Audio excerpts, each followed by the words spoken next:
Hey, what are you doing near my car? I saw you hit it. I didn't touch your car, man. Look, I work here. This is crazy. Hey man, I need you to move. From here. The voice came from behind him. Sharp. Loud. Already impatient. Derek Thompson paused. What? He asked, turning slowly. Why is that? We got a call, the officer said, stepping closer. About a black man carrying a weapon. You fit the description. Derek looked down at what was in his hand. A cane. Not just any cane. This isn't a weapon, he said calmly. It's a walking stick. I'm disabled. The officer's eyes stayed locked on the cane. And for the record, Derek added, his voice steady, controlled, I'm a retired FBI agent. The officer scoffed. Yeah? Sure you are. The cane was custom-made, reinforced aluminum, lightweight but strong, with an ergonomic grip molded to fit a damaged hand. It wasn't decoration. It wasn't optional. It was survival. 12 years earlier, in Afghanistan, an IED had detonated beneath Derek Thompson's vehicle. The blast shattered his left femur in 4 places. Surgeons rebuilt the bone with titanium rods. Physical therapy rebuilt his ability to stand. The cane became part of him. It had walked with him through FBI field offices, classified briefings, and congressional hearings. It had stood beside him when medals were pinned to his chest. It had supported him through years of pain, recovery, and discipline. But on a quiet Saturday afternoon, in a Whole Foods parking lot in Riverside, California, Officer Brad Cunningham looked at that cane and saw only one thing: a threat. He didn't see the disability. He didn't see the history. He didn't see the man. What he saw was a black man who, in his mind, did not belong there. And he had already decided what that meant. This was the moment everything went wrong. Derek Thompson was 54 years old. To anyone watching from a distance, he looked like a retired professional running weekend errands. Tall, broad-shouldered, gray just beginning to show at the temples, moving slowly, deliberately, with the help of a cane. But nothing about his life had ever been ordinary. Before the cane, before the limp, there were 22 years with the Federal Bureau of Investigation. Derek had spent most of that time in counterterrorism and domestic extremism, units' quiet divisions that operated far from cameras and headlines. The work was invisible by design. The task forces he led had prevented attacks that never made the news, arrests that stayed sealed, investigations that ended threats before the public ever knew they existed. Before the Bureau, there was the Army. 8 years as an Army Ranger. Afghanistan, Iraq. Combat deployments that tested the limits of the human body and the mind that controlled it. Derek had been awarded a Silver Star for valor in combat, 2 Purple Hearts for wounds sustained in service to a country that would never know his name. The last injury came from an IED buried beneath a dirt road in Afghanistan. The explosion ripped through steel and bone alike. Doctors later told him he was lucky to be alive. They were wrong. Luck had nothing to do with it. It was discipline, pain, tolerance, refusal to quit. Surgeons rebuilt his shattered femur with titanium rods and screws. Physical therapy taught him how to walk again slowly, painfully step by step, with the cane that would become his constant companion. When he finally retired from the FBI at 52, it wasn't because he wanted to stop serving. It was because his leg no longer allowed him to move the way the job required. So he adjusted. He taught at Quantico, consulted for Homeland Security, mentored younger agents, helped wounded veterans navigate life after service. And on Saturdays, he did what he had done for 3 years straight. He went to Whole Foods, 2 carts of groceries, enough for the week, plus extra for the veteran support group he hosted every month. He moved slowly through the aisles, not because he was suspicious, because that was the only speed his body allowed. To the people who knew him, Derek Thompson was a quiet pillar. To the man watching him from across the parking lot, he was just another problem waiting to be handled. Millbrook Commons was the kind of place people trusted without thinking. An upscale shopping center, tucked into one of Riverside's safest neighborhoods. Wide parking lots, manicured trees, boutique storefronts.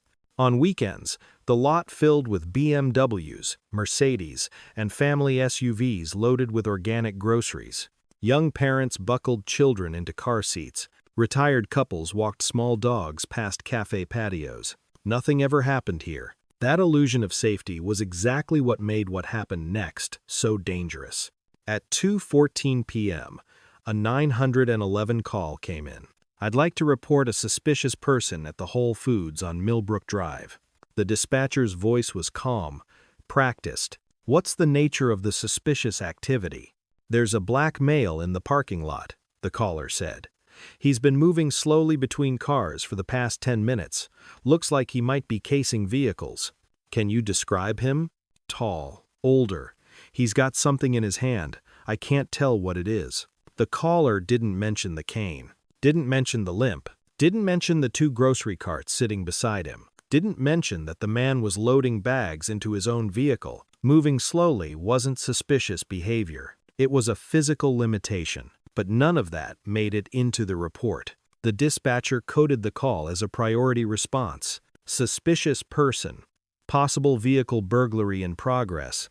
Officer Brad Cunningham was 4 minutes away. By the time the patrol car turned into the parking lot, Derek Thompson had finished loading the last bag of groceries into his black Cadillac Escalade. He wiped his hands on his jeans, closed the rear hatch, and turned toward the driver's door. The cane clicked softly against the pavement with each step. He didn't see the cruiser at first, and even when he heard it pull in behind him, he didn't feel alarm. Police presence here was normal, routine, expected. What Derek didn't know was that the decision about who he was and what would happen next had already been made, not by evidence, not by behavior, but by a phone call that reduced him to a description. And by an officer who believed that description without question. The patrol car stopped about 20 feet behind Derek's Escalade. The engine idled. A door opened. Derek heard it but didn't turn right away. Police cars pulled in and out of this parking lot all the time. Security patrols, traffic enforcement, routine presence meant to reassure, not alarm. He shifted his weight, adjusted his grip on the cane, and took a step toward the driver's door. That's when his instincts stirred, not fear, recognition. 22 years in federal law enforcement had trained Derek's body to notice things his mind hadn't yet named. The sound of hurried footsteps, the angle of approach, the weight in the silence. Something was off. Behind him, Officer Brad Cunningham stepped out of his cruiser. His body camera sat on the front of his vest, dark, unactivated. Department policy required officers to activate their cameras before any citizen contact. Cunningham knew that. He had known it for 8 years. He crossed the parking lot with purpose.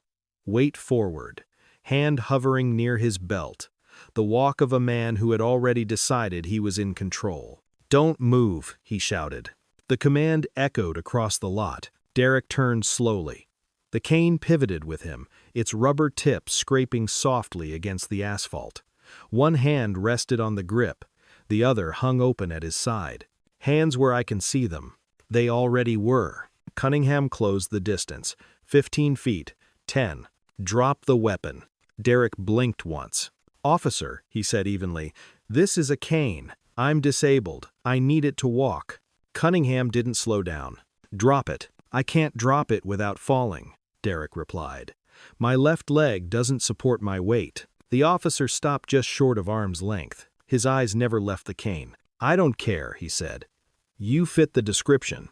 In that moment, Derek understood something with chilling clarity. This encounter wasn't about compliance. It wasn't about safety. It was about a conclusion that had already been reached, and a man determined to force reality to fit it. Derek kept his voice calm, not because he wasn't afraid, but because calm was a skill he had learned in places far more dangerous than a grocery store parking lot. "Officer," he said, "I'm loading groceries into my own vehicle. The registration is in the glove box. My identification is in my wallet." Cunningham's jaw tightened. "Sure it is." The sneer came easily. Too easily. Derek had seen that expression before on suspects who had already decided the truth didn't matter. "I'm going to reach for my wallet now," Derek continued slowly. "It's in my back pocket. I have credentials that will verify everything I'm telling you. Don't move. You asked for ID. I didn't ask for anything, Cunningham snapped. I told you to drop the weapon. It's a cane. It looks like a club to me. Derek paused. He adjusted his stance, shifting what little weight his damaged leg would allow. I can't drop it without falling, he said again. My left leg was shattered in an explosion. I'm disabled. I don't care if you're crippled, Cunningham replied. You fit the description.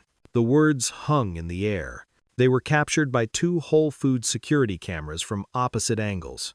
Clear audio, no ambiguity. Shoppers nearby slowed their steps. Someone stopped pushing a cart. Derek's training took over. He raised his empty hand, slightly open palm, non-threatening. I'm a retired FBI special agent, he said evenly. 22 years. My credentials are in my wallet with my driver's license. You can verify it with one phone call. Cunningham laughed. Yeah? FBI? And I'm the president. My badge number is 7734, Derek continued. You can confirm it. Shut up. I also consult for Homeland Security. I teach at Quantico. I can. I said don't move. Derek's hand hovered inches from his back pocket. The movement was slow, deliberate, telegraphed exactly the way de-escalation training prescribed. He never finished the sentence. Because in that instant, Cunningham made his decision. Derek's right hand moved. Not quickly. Not suddenly. Just inches slow. Controlled toward his back pocket. I'm a retired FBI agent, he said. My credentials are. Cunningham charged. There was no warning. No final command. 220 pounds of momentum slammed into a man whose left leg could not absorb impact. Derek felt the world tilt, then collapse. His shoulder hit the asphalt first, then his hip, then his head. The cane was ripped from his hand, clattering across the pavement and skidding to a stop nearly 10 feet away. The Whole Foods security cameras captured every frame. Cunningham landed on top of him, driving Derek face down into the parking lot. Stop resisting, the officer shouted. Derek wasn't resisting. He was stunned, disoriented, his legs screaming in protest as pain tore through old scars and damaged nerves. Cunningham yanked his arms behind his back.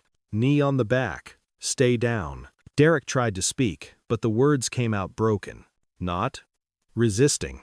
Then the pressure changed. The knee lifted from Derek's back and shifted down onto his left leg. The leg rebuilt with titanium rods. The leg destroyed once already by an IED in Afghanistan. Cunningham pressed his weight into it. Derek screamed. The sound cut through the parking lot, sharp, raw, unmistakable. Conversation stopped. Footsteps froze.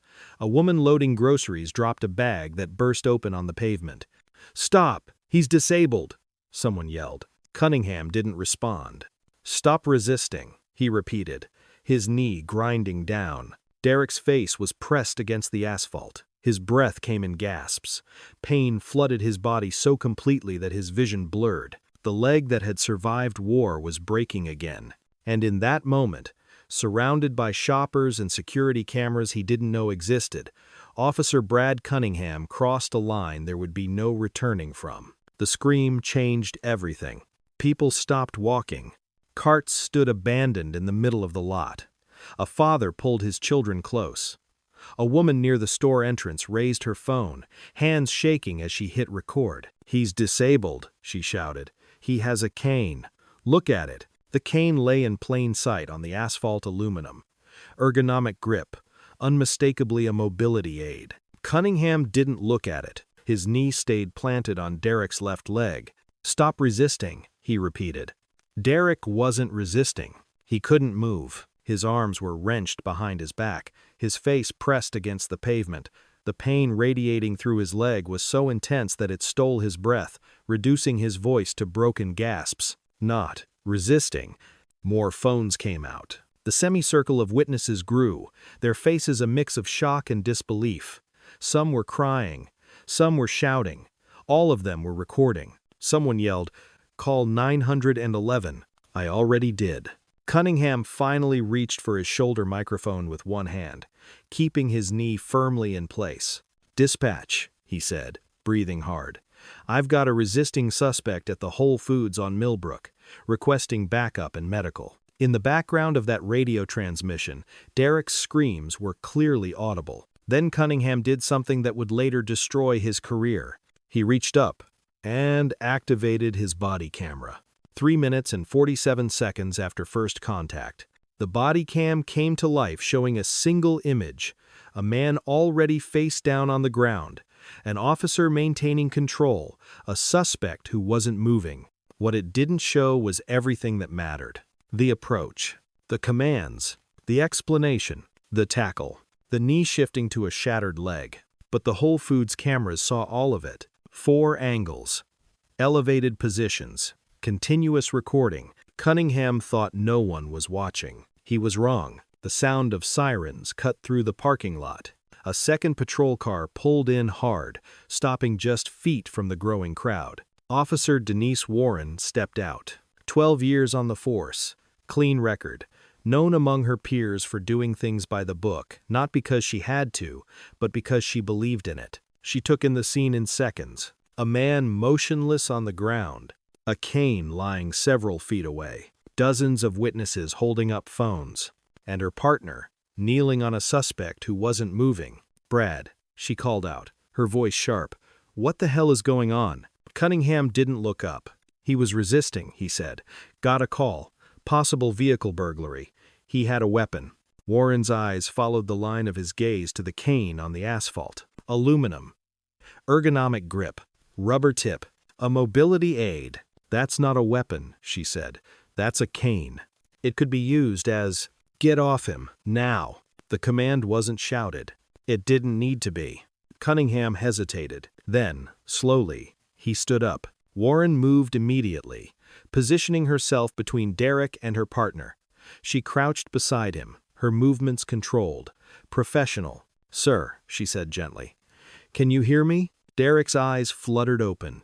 His voice came out in fragments, barely audible. "My leg," he gasped. "Wallet. FBI." Warren froze for half a second. Then she nodded. "Okay," she said quietly. "I'm going to help you." She looked up at Cunningham. "Did you check his ID?" "No," he snapped. "He didn't." "He told you," she replied. "I heard him." She turned back to Derek. "Sir, I'm Officer Denise Warren. I'm going to check your wallet. Is that okay?" "Yes," Derek whispered. "Please."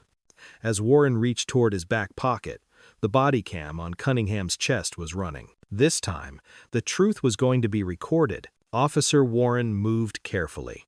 Her hands were steady, deliberate, the way they taught at the academy, when evidence mattered and lives depended on procedure. She reached into Derek's back pocket and slowly pulled out the wallet. Worn leather, creased edges, the kind of wallet carried for years, not weeks. She opened it with her body angled toward Cunningham's body camera, making sure everything was clearly visible. First, a driver's license. Derek T. Thompson. The photo matched the man lying face down on the pavement. The address matched the registration on the black Escalade parked a few feet away. Warren didn't stop. Behind the license was a smaller badge. Gold. Familiar. Unmistakable in its design. Retired FBI. Special Agent. 22 years of service. The parking lot went silent. Warren inhaled sharply. She turned the wallet slightly so the camera could see more. A laminated federal ID. Department of Homeland Security. Consultant. Active clearance noted. Then a business card slid free. Clean. Professional. Derek Thompson. Instructor. FBI Academy. Quantico, Virginia. Warren's face changed. The professional calm gave way to something else, shock, followed quickly by disbelief. She looked at Cunningham, then back at Derek, then at the credentials in her hand. "Brad," she said quietly, her voice tight. "What did you do?" Cunningham's mouth opened, then closed. "I didn't know," he muttered. He didn't say anything. Warren snapped her head toward him. "He told you," she said. "He told you exactly who he was." She turned to the crowd. "Did he identify himself?" Answers came immediately. "Yes," he said FBI. "He tried to show his wallet." He said he was disabled. The words overlapped, piling up testimony from every angle. Warren looked down at Derek's left leg, bent at an angle it was never meant to bend. Her voice dropped. "Call an ambulance again," she said. "Tell them to hurry." Because in that moment, everyone there understood the same thing. This wasn't a misunderstanding. It was a disaster. The ambulance arrived minutes later. Paramedics worked quickly, carefully cutting away Derek's pant leg. As soon as they saw the swelling and the unnatural angle of his femur, their expressions hardened. This wasn't a simple injury. This was catastrophic. As Derek was lifted onto the stretcher, his cane, still lying on the asphalt, was picked up by a store security supervisor and placed into an evidence bag. Not a weapon. Evidence. Within 72 hours, the FBI opened a federal civil rights investigation. One of their own had been assaulted. That alone guaranteed scrutiny. But what made the case unstoppable was the footage. Whole Foods security cameras were subpoenaed immediately. 4 cameras. Elevated angles, high resolution, continuous recording. They showed everything Cunningham's body camera did not. The approach body cam dark. The commands. Derek turning slowly, cane visible. Cunningham yelling, "Drop the weapon." Derek explaining he was disabled. Derek reaching slowly for his wallet. The tackle. The knee shifting from Derek's back to his injured leg. The scream. Then, 3 minutes and 47 seconds after first contact, Cunningham activating his body camera. Federal investigators placed the 2 videos side by side. The contrast was devastating. One told the full truth. The other told a carefully edited lie. The delayed body cam activation alone constituted a violation of department policy. The false report to dispatch claiming an armed, resisting suspect constituted filing a false statement. But the investigation didn't stop there, because when agents pulled Cunningham's personnel file, they found a pattern. 17 prior complaints. Excessive force. Racial profiling. 3 involving disabled civilians. Not a single one sustained. What had happened in that parking lot wasn't an accident. It was the inevitable result of a system that had looked away for too long. When federal investigators dug deeper, the case grew darker. Digital forensics teams obtained a warrant for Cunningham's phone. What they found erased any doubt about intent. Group chat messages. Years' worth. Jokes about hunting in upscale neighborhoods. Complaints about civilians who knew their rights. Messages mocking disabled people who couldn't run and couldn't fight back. One message, sent 8 months before the Whole Foods incident, stood out.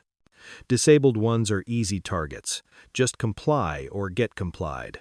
Cunningham had written it. Others had laughed. No one had reported it. The investigation expanded overnight. 3 supervisors who had dismissed earlier complaints were placed on administrative leave. Internal affairs procedures were suspended. The Department of Justice stepped in.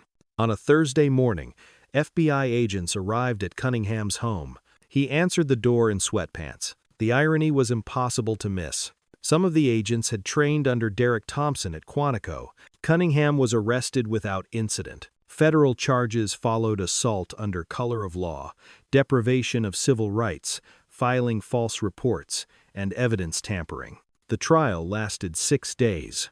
Prosecutors played the Whole Foods footage first. 4 angles, no cuts. Then they played Cunningham's body cam activated 3 minutes and 47 seconds too late. The gap spoke louder than any argument. Derek testified for 4 hours. He walked to the witness stand with his cane, the same cane Cunningham had called a weapon.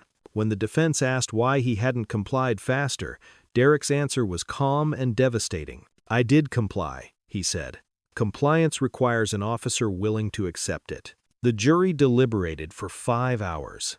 The verdict came back unanimous, guilty on all counts. Sentencing came 8 weeks later. The judge reviewed Cunningham's record in silence. 17 prior complaints. Years of unchecked behavior. A pattern of targeting people he believed couldn't fight back. "You saw a disabled black man," the judge said finally, "and you decided he was an easy target. You ignored his explanations. You ignored his attempts to identify himself. You used your badge to justify violence, then tried to hide it. She paused. 6 years in federal prison, 3 years, supervised release. Permanent revocation of your law enforcement certification. Cunningham didn't look up. The civil case followed quickly, with 4 angles of security footage, medical records documenting catastrophic injury, and a federal conviction already secured. The city's insurance carrier didn't take chances. They settled for $11 million. Derek Thompson accepted the settlement. $8 million went toward surgeries, rehabilitation, long-term care, and his family's security. The remaining $3 million funded something else. The Thompson Foundation, a nonprofit dedicated to supporting disabled veterans pursuing careers in federal and law enforcement agencies, men and women who had served, been wounded, and still wanted to protect others. This money represents 17 failures, Derek said at the press conference. 17 times someone filed a complaint. 17 times the system did nothing. The Riverside Police Department entered a Department of Justice consent decree. Mandatory body camera activation. Independent review of civilian complaints.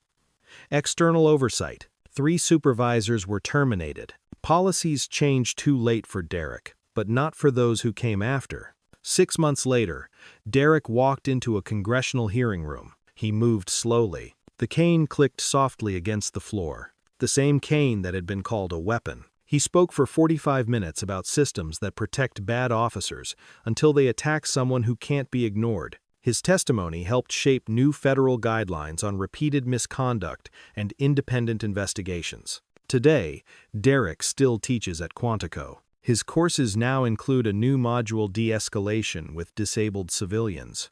What to look for, how to listen, why assumptions destroy lives. Some mornings, the pain is manageable. Some mornings, it isn't. The cane sits in his office when he's not using it. Aluminum, ergonomic grip, an evidence tag still attached from the trial. He keeps it not as a reminder of what was done to him, but of what he built from it. Because the truth is this: the most dangerous weapon in that parking lot was never the cane. It was the assumption